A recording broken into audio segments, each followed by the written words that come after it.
नमस्कार, Navbharat times explainer पर आपका स्वागत है। आपके साथ मैं हूं विनीत त्रिपाठी। पश्चिम बंगाल में इस वक्त भगदड़ जैसे हालात हैं। बांग्लादेश बॉर्डर पर भीड़ इकट्ठा हो गई है।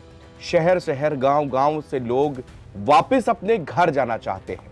ये वो लोग हैं जो कभी बांग्लादेश बॉर्डर पार करके और बंगाल में आ गए और तब से यहीं रह रहे हैं।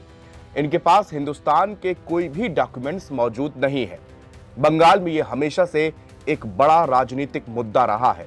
बीजेपी बंगाल सरकार पर आरोप लगाती रही है कि यहां पर घुसपैठियों को बसाया जा रहा है। चुनाव आयोग ने एसआईआर का आदेश दिया। 12 राज्यों में एसआईआर शुरू हो चुका है। बंगाल का नाम भी इसमें शामिल है। एसआईआर की प्रक्रिया बंगाल में शामिल हो चुकी है। घर घर जाकर बीएलओ फॉर्म भरवा रहे हैं। जो हिंदुस्तान के रहने वाले हैं उनको इस प्रक्रिया से कोई परेशानी नहीं है, मगर जो अवैध रूप से इंटरनेशनल बॉर्डर पार करके यहां पर आ गए हैं अब उनको वापस लौटना पड़ रहा है और इसी के डर से बॉर्डर पर भीड़ इकट्ठा हो चुकी है। एसआईआर के कारण ही बंगाल से हजारों लोग वापस जा रहे हैं। उत्तर 24 परगना जिले से स्वरूप नगर के पास हकीमपुर चेक पोस्ट पर अलग अलग नजारा देखने को मिल रहा है। यहां पर भीड़ जमा है। यह भीड़ भारत आए अवैध बांग्लादेशियों की है। सीमा सुरक्षा बल यानी कि बीएसएफ ने सैकड़ों बांग्लादेशी नागरिकों, पुरुषों, महिलाओं और बच्चों को यहां पर रोका है। वो मतदाता सूची की चल रही जांच से जुड़ी हुई बड़ी आशंकाओं के बीच बांग्लादेश में अपने घर लौटने के लिए सीमा पार करने की कोशिश कर रहे थे। बीएसएफ की 143वीं बटालियन के कर्मियों ने सीमा के एक नदी क्षेत्र की निगरानी करते हुए इस गतिविधि का पता लगाया और पूछताछ के लिए एक ग्रुप को वहां पर हिरासत में लिया गया। एक सूत्र ने बताया कि इस साल पकड़े गए संदिग्ध गैर दस्तावेजी बांग्लादेशी नागरिकों का ये सबसे बड़ा समूह था।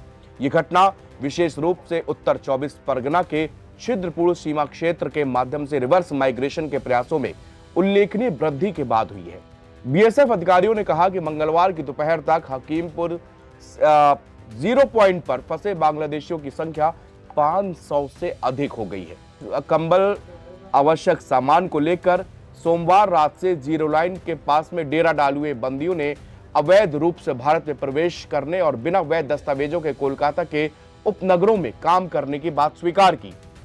बीएसएफ अधिकारियों ने कहा कि किसी के पास भी पासपोर्ट, वीजा, आइडेंटिटी कार्ड ये सब कुछ भी नहीं था। कई बंदियों ने कहा कि वो बिरती, मधग्राम, राजारहाट, न्यू टाउन और साल्ट लेक में वर्षों से अवैध रूप से रह रहे थे। मुख्य रूप से घरेलू कामगार, दिहाड़ी मजदूर के रूप में वो लोग यहां पर काम कर रहे थे। इस महीने की शुरुआत में बीएसएफ ने हकीमपुर के तहत तराली बॉर्डर पार करने की कोशिश कर रहे 94 बांग्लादेशियों को भी पकड़ा था। तकलीमा खातून बताती हैं कि वो 1 दशक से भी ज्यादा समय से किराए के मकान में रह रही थी और घरेलू सहायिका का काम कर रही थी। उन्होंने बताया कि मेरे पास कोई भी दस्तावेज नहीं है। अब मैं वापस अपने घर सतखीरा लौटना चाहती हूं। बस मैं किसी भी तरह बॉर्डर पार करना चाहती हूं। एसआईआर के ऐलान के बाद से ही पश्चिम बंगाल में इसका विरोध शुरू हो गया था।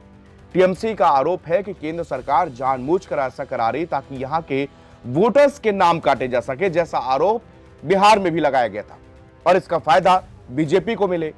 पश्चिम बंगाल में पिछली बार एसआईआर साल 2002 में हुआ। इस बार ये 4 नवंबर से शुरू हुआ। पश्चिम बंगाल के मुख्य निर्वाचन अधिकारी मनोज अग्रवाल ने साफ साफ कहा था कि इससे घबराने की कोई वजह होनी ही नहीं चाहिए। ये एक सरकारी प्रक्रिया है। 8-10 बार पहले हो चुका है।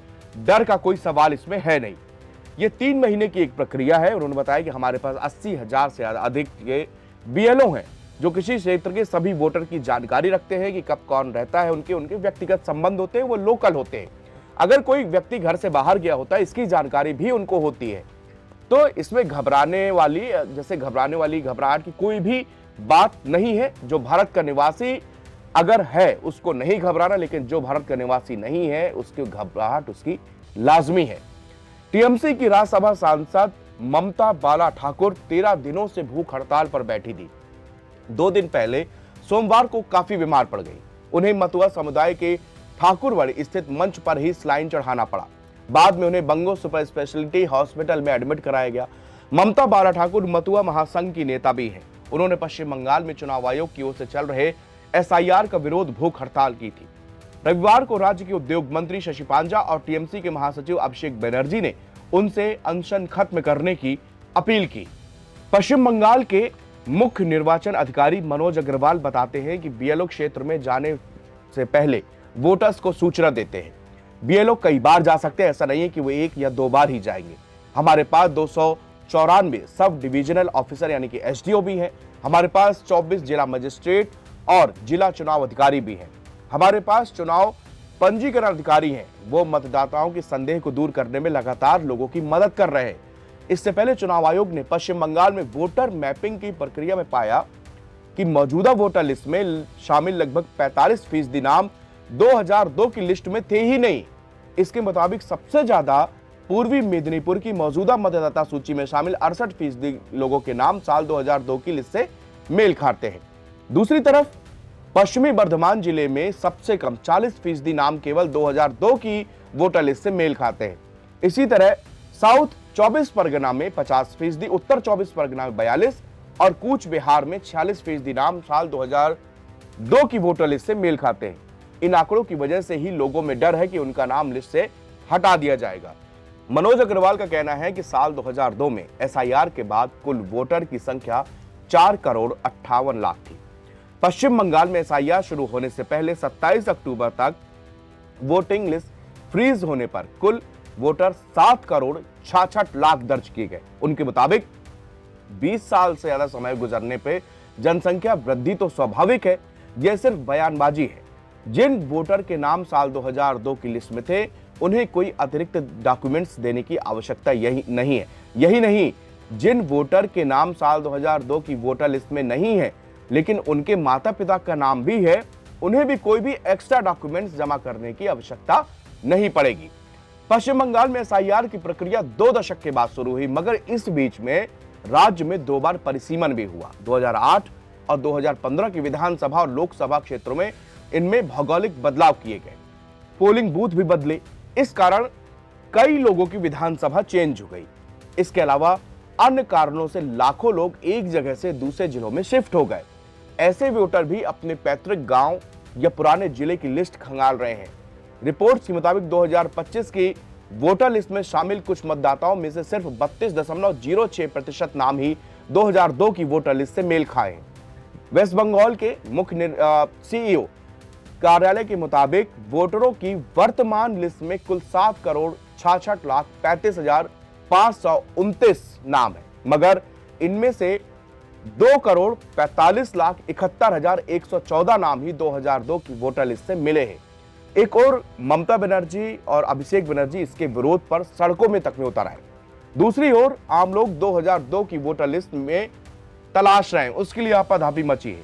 जब से चुनाव आयोग ने 2002 की वोटर लिस्ट का पीडीएफ अपलोड किया है, तब से कई बार जो वेबसाइट तक ध्वस्त हो चुकी है। वोटरों की मदद के लिए चुनाव आयोग ने हेल्पलाइन 1800111950 की भी शुरुआत की, जिस पर वेटिंग लिस्ट है। अब हालात जाके कुछ सुधरे हैं। पिछले 15 दिनों से लोग इस हेल्पलाइन में अपनी मदद मांग रहे हैं। बताया जा रहा है कि सबसे ज्यादा मुर्शिदाबाद में इस लिस्ट की तलाश की जा रही, जहां पर साल 2000 से हर 5 साल में औसतन 2 लाख से अधिक वोटरों की बढ़ोतरी हुई है। रिपोर्ट्स के मुताबिक 2002 में बंगाल में लगभग 4,58,00,000 वोटर थे। अभी मतदाताओं की संख्या 7,62,00,000 हो गई। पिछले 2 दशक में जुड़े वोटरों के सामने अपनी पहचान साबित करने की चुनौती बनी है। वोटर पुरानी लिस्ट में अपने बाप दादा का नाम तलाश कर रहे हैं। इसी कारण बिहार में इस समय भारी भगदड़ की स्थिति और बांग्लादेश के जित बॉर्डर में वहां पर लोग जा रहे हैं, भीड़ जा रही है अपने बच्चों को लेकर, अपने परिवार को लेकर और अपनी जरूरत का सामान जैसे ठंड के मौसम में कंबल, रजाई, कुछ खाने पीने की सामग्री, ये सब लेके बॉर्डर्स पर वहां पे जमावड़ा लगा हुआ है।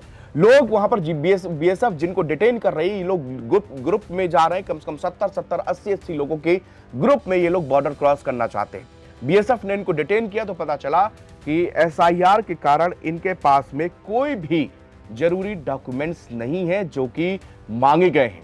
इन्होंने बताया कि हम 20 साल, 25 साल या 10 साल पहले बांग्लादेश के बॉर्डर से आए थे और यहाँ पर हम दिहाड़ी मजदूरी या घरों में काम या ऐसे ही कुछ काम करके अपना गुजारा चलाते हैं और अब तो हमारा यही परिवार बस गया। कई लोग इसमें से ऐसे हैं जो 25-25 सालों से और यहीं पर आके शादी विवाह करके और वो बस गए और उनके बच्चे भी हैं। लेकिन अब सबको एसआईआर की प्रक्रिया के बाद में बाहर जाना पड़ रहा, उनको ये डर सता रहा है कि अगर एसआईआर में हम अपने डॉक्यूमेंट जमा नहीं कर पाए तो हमारे ऊपर कोई कानूनी कार्रवाई भी हो सकती है और उनको देश से निकाला भी जा सकता है। यही डर है कि पश्चिम बंगाल में एसआईआर से भगदड़ जैसे हालात और बॉर्डर में भीड़ जमा हो रही है। शुक्रिया।